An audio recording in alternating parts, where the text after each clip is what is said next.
जो टॉपिक हमारा है वो है रिजल्टेंट ऑफ वेक्टर।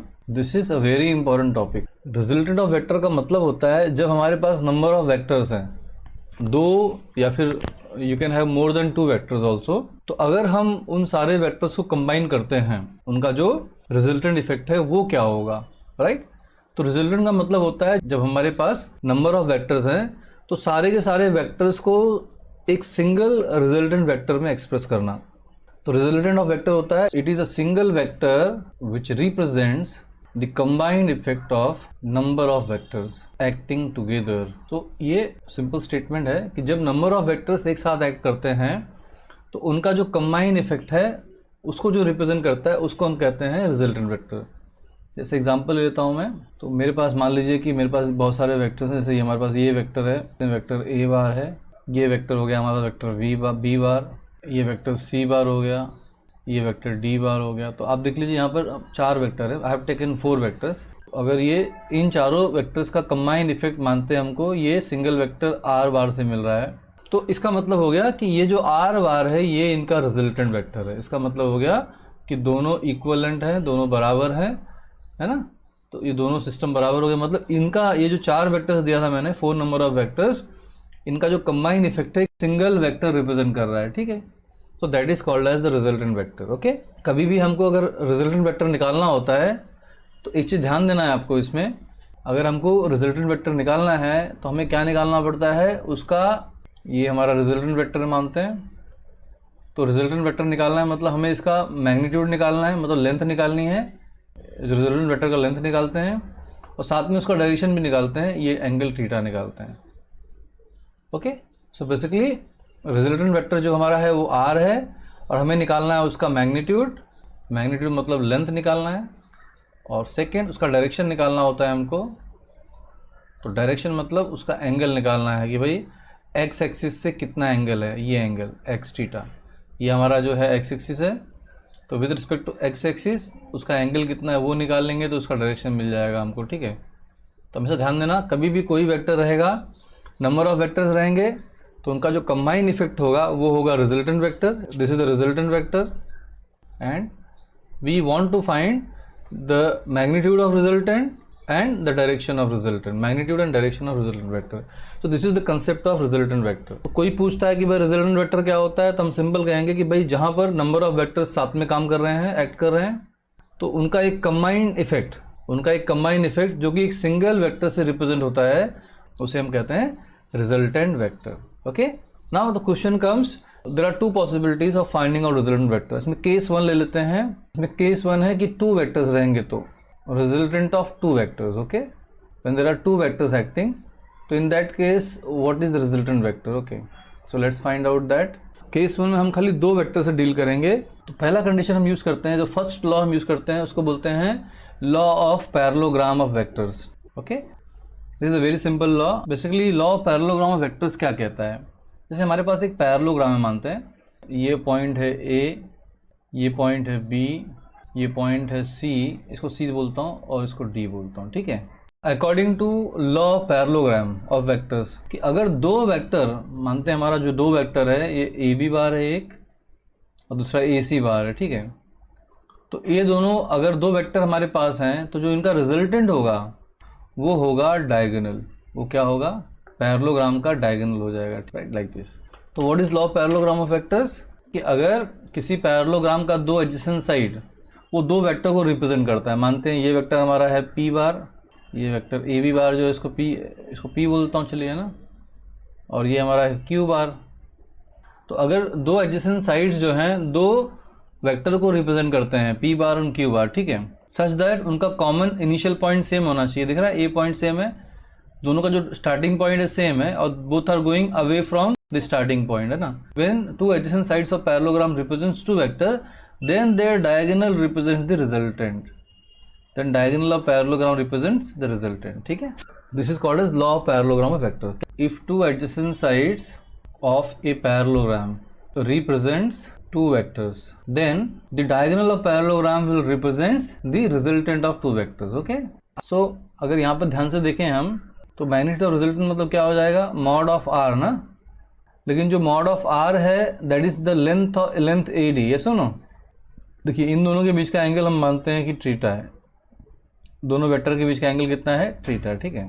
तो जो उनका रिजल्टेंट होगा वो निकालने का बहुत सिंपल सा तरीका ये होता है कि आप इसको आगे एक्सटेंड कर दो और यहाँ से वर्टिकली परपेंडिकुलर ड्रॉ कर लो, राइट, परपेंडिकुलर। इसको मैं m बोल देता हूँ। We have to find the length of AD, right. हमें अगर लेंथ निकालना है तो अगर ये थीटा है तो ये एंगल कितना हो जाएगा, थीटा हो जाएगा, बिकॉज ये पैरेललोग्राम है। तो AC जो है BD के पैरेलल है, AC BD के पैरेलल है, तो ये करस्पॉन्डिंग एंगल, अगर ये एंगल थीटा है तो this angle will also be theta, right. If this is Q, AC Q है तो BD भी Q हो जाएगा, because they are equal vectors. Parallelogram के अपोजिट साइड इक्वल होते हैं, तो अगर ये Q बार है तो ये भी Q बार हो जाएगा, अगर ये P बार है तो ये भी P बार हो जाएगा, bye equality of vector, right. अभी अगर ये ट्राइंगल देखें, हम ट्राइंगल BMD देखें, तो अगर ये Q है तो इसका लेंथ जो ये कितना हो जाएगा, ये हो जाएगा Q sin theta by trigonometry. और ये जो BM है ये हो जाएगा, BM हो जाएगा, this will be from here to here will be, this is BM and this will be Q cos theta, simple, by trigonometry.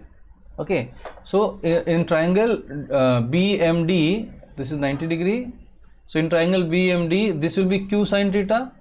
मैंने यहाँ बार इसलिए नहीं लिखा है क्योंकि ये वेक्टर है, मैं खाली उसका मैग्नीट्यूड ले रहा हूँ, तो Q sin थीटा हो गया, और ये जो एडजेसेंट है ये Q cos थीटा हो गया, एडजेसेंट जो हो गया Q cos थीटा हो गया, राइट। अब मेरे को ट्राइंगल ADM में अगर देखें, तो in triangle ADM angle M जो है वो 90 डिग्री है, हमको निकालना है लेंथ AD। तो बाय पाइथागोरस थ्योरम क्या हो जाएगा, AD square equal to AM square plus DM square. Now here AM is nothing but AB plus BM, right.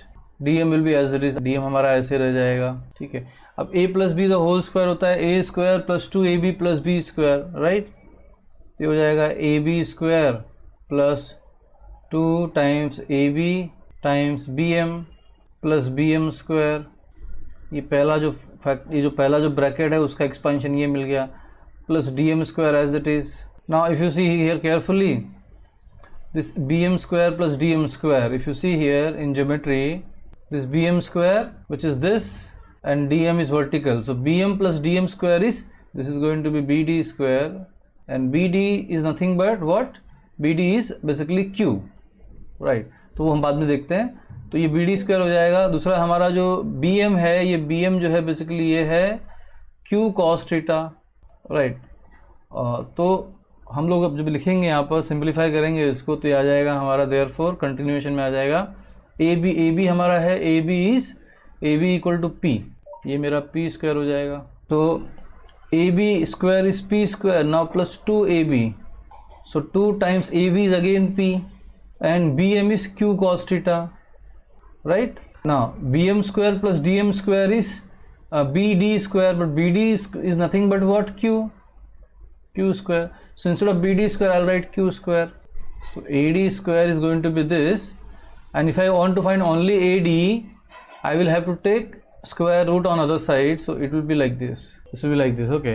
It means अगर अपने को दो वेक्टर, इसका मतलब ये हुआ कि अगर अपने को दो वेक्टर P बार और Q बार का रिजल्टेंट निकालना है जिनके बीच का एंगल थीटा है, अगर हमारे पास एक वेक्टर है P बार और दूसरा वेक्टर है Q बार, उनके बीच का एंगल थीटा है और हमें इनका रिजल्टेंट निकालना है, तो इनका रिजल्टेंट निकालने का सिंपल तरीका वो ये होगा कि भाई इनका रिजल्टेंट R जो होगा वो होगा square root of P square plus 2PQ cos theta और plus Q square.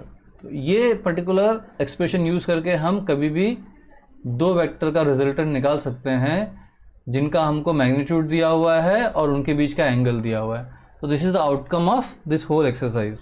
Okay, so we can write down the resultant is of P bar and Q bar is P square plus 2PQ cos theta plus Q square. This way you can find out the resultant of two vectors by using law of parallelogram of vectors. This is one way. Okay. Second चीज जो है हमारा वो ये है कि इनका direction भी निकालना है, रिजल्टेंट का डायरेक्शन निकालना है। तो मैंने आपको ऑलरेडी एक्सप्लेन किया था, रिजल्टेंट का डायरेक्शन निकालना होता है तो हमें ये एंगल की जरूरत पड़ती है जो कि विथ एक्स एक्सिस होता है ना। अगर आप यहाँ से ध्यान से देखें तो वो एंगल जो है वो ये एंगल हो जाएगा, this angle will give you the alpha direction, direction of r is given by alpha, the direction of resultant vector r bar is given by angle alpha.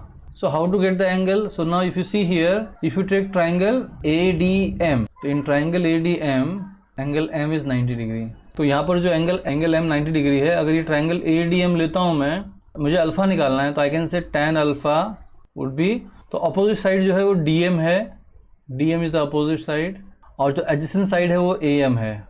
अब DM तो ऐसे ही रह जाएगा, लेकिन जो AM है वो है AB प्लस BM, देयरफॉर यहाँ से आ जाएगा आपको tan अल्फा. अब DM जो है वो Q sin थीटा है, उसको मैं लिख दूंगा Q sin थीटा, और AB जो है वो बेसिकली P है, मैग्नीट्यूड P हो जाएगा उसका, और BM जो है BM Q cos थीटा है. हमें अल्फा निकालना है एंगल डायरेक्शन के लिए, तो अल्फा हो जाएगा tan inverse of Q sin theta divide by P plus Q sin theta, इस तरह से. सो this is the expression for direction of resultant vector. ये जो है ये रिजल्टेंट वेक्टर का डायरेक्शन है. तो what is the conclusion from this? Conclusion बहुत सिंपल है कि अगर हमको दो वेक्टर दिया हुआ है, एक वेक्टर दिया हुआ है P बार, दूसरा वेक्टर दिया हुआ है Q बार, राइट. P और Q बार वेक्टर से हमारा वो एडजेसेंट साइड्स ऑफ पैरेललोग्राम बनना चाहिए उसे. अगर आप उसको कंप्लीट करो ऐसे, तो आपको पैरेललोग्राम कंप्लीट होना चाहिए, ठीक है. तो उस केस में जो उनका डायगोनल होगा, ये जो डायगोनल होगा ये हमको क्या देगा? ये हमको रिजल्टेंट देगा. तो diagonal would give you the resultant and this angle will give you the direction of resultant. Okay, so the magnitude of resultant is given by square root of, अच्छा दोनों के बीच का जो एंगल है, दोनों वेक्टर के बीच का एंगल थीटा है, तो जो रिजल्टेंट का मैग्नीट्यूड आएगा वो आएगा, क्या आएगा? p square plus 2pq cos theta plus q square. so this is going to be the resultant's magnitude. the resultant's direction क्या मिलेगा हमको? वो हमको मिलेगा अल्फा ये एंगल से, और वो हो जाएगा हमेशा tan इनवर्स. क्या करेंगे पहले ये Q को हम लोग वर्टिकली रिजॉल्व करेंगे, तो Q sin थीटा. ध्यान देना, ये जो Q है ना, इसका पहले कंपोनेंट लेंगे Q sin थीटा, और नीचे इसका cos कंपोनेंट लेंगे तो Q cos थीटा आएगा, ठीक है. This is magnitude and this is direction. So this is how we can find out the resultant of two vectors. जबकि जैसे कि उनका दोनों का स्टार्टिंग पॉइंट सेम है ना, और एंड पॉइंट अलग है, तो उस केस में हम कौन सा लॉ यूज करेंगे? पैरेललोग्राम लॉ यूज करेंगे, राइट. दूसरा वाला जो लॉ है वो है triangle law of vector. Triangle law of vector क्या कहता है वो भी देख लीजिए. So what is triangle law of vectors? अब इसमें कैसा कंडीशन है? In triangle law of vectors हमारे पास दो वेक्टर दिए हुए, मानते हैं ये वेक्टर है मेरे पास AB है ना, दूसरा वेक्टर है हमारे पास BC. जो and point of vector AB है, वहां से सेकेंड वेक्टर BC का स्टार्टिंग पॉइंट स्टार्ट हो रहा है, देखो यहाँ पर, ठीक है. तो इनका क्या हो रहा है? एंड पॉइंट, एक का एंड पॉइंट और दूसरे का स्टार्टिंग पॉइंट सेम है, राइट. बट जब हमने पैरेललोग्राम लॉ लिया था तो उसमें दोनों वेक्टर का स्टार्टिंग पॉइंट सेम था, ठीक है, राइट. बट यहाँ पर मैंने क्या लिया है? एक वेक्टर का एंड पॉइंट और दूसरे का स्टार्टिंग पॉइंट सेम है, ठीक है.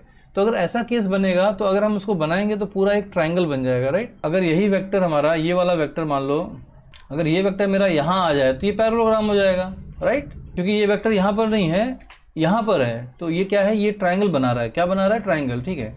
तो this is called as triangle law of vectors. Okay, तो ये क्या कहता है?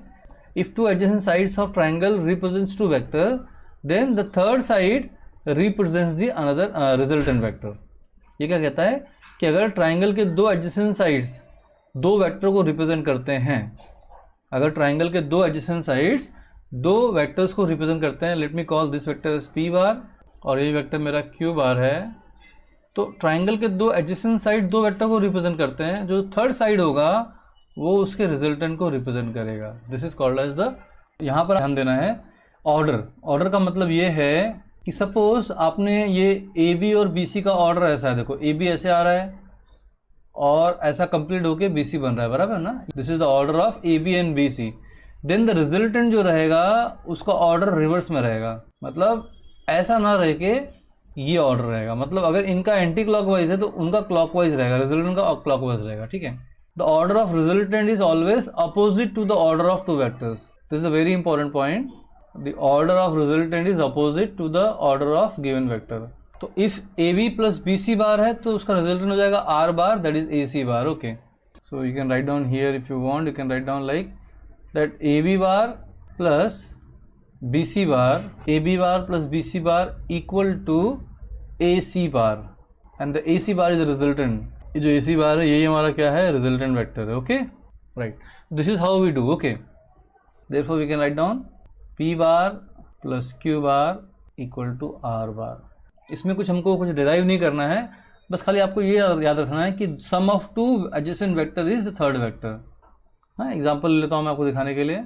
जैसे मानते हैं हमारे पास वेक्टर है, मैं बोलता हूँ ये एक वेक्टर है हमारे पास और ये एक वेक्टर है. ठीक है, ये दोनों वेक्टर दिया है मुझे.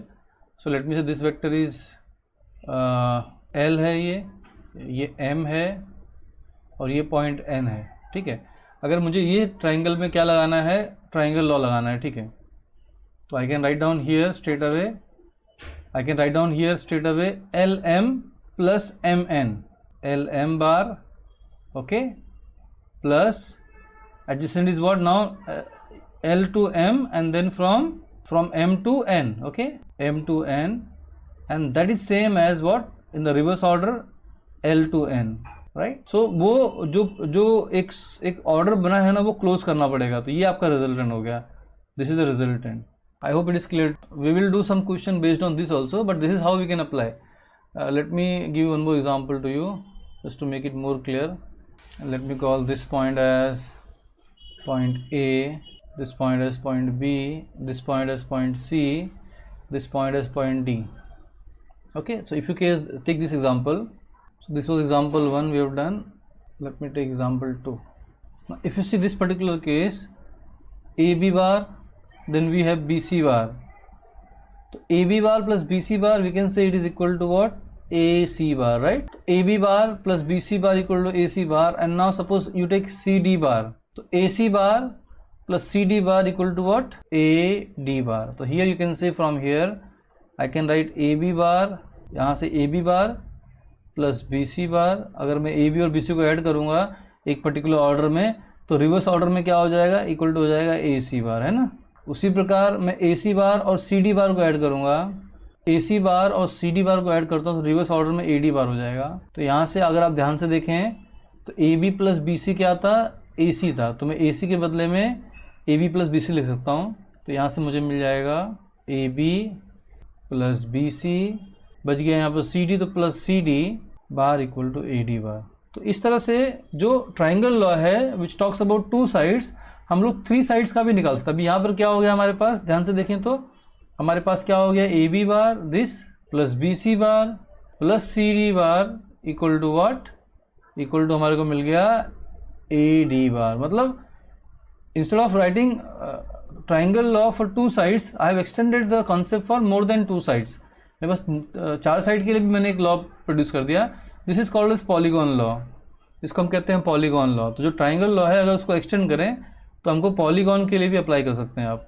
ओके, पॉलीगॉन लॉ, तो ऐसा भी कर सकते हैं आप. एनीवे, तो concept should be clear that suppose a person is going, मान लीजिए कोई पर्सन है वो A से B जा रहा है और B से C जा रहा है, तो डायरेक्टली वो क्या कर सकता है, डायरेक्टली A से C जा सकता है. ठीक है, तो AB प्लस BC या फिर डायरेक्टली AC दोनों इक्वल रहेगा. ठीक है, तो ये आपको ये कंसेप्ट क्लियर होना चाहिए. आप मान लो AB जा रहे हो, फिर BC, फिर CD जा रहे हो, you can directly go from A to D. तो AB BC plus CD will be equal to directly AD. तो ये जो लॉ है ना, this is called as what, the polygon law, and which has been derive, जो हमने कहाँ से डिराइव किया, हमने उसको ट्राइंगल लॉ से डिराइव किया. तो ये एडिशन में ध्यान देना आप कि हम इस तरह से लगा सकते हैं. ठीक है, तो मेरे ख्याल से आपको ट्राइंगल लॉ समझ में आ गया और पैरेललोग्राम लॉ भी समझ में आ गया. ठीक है.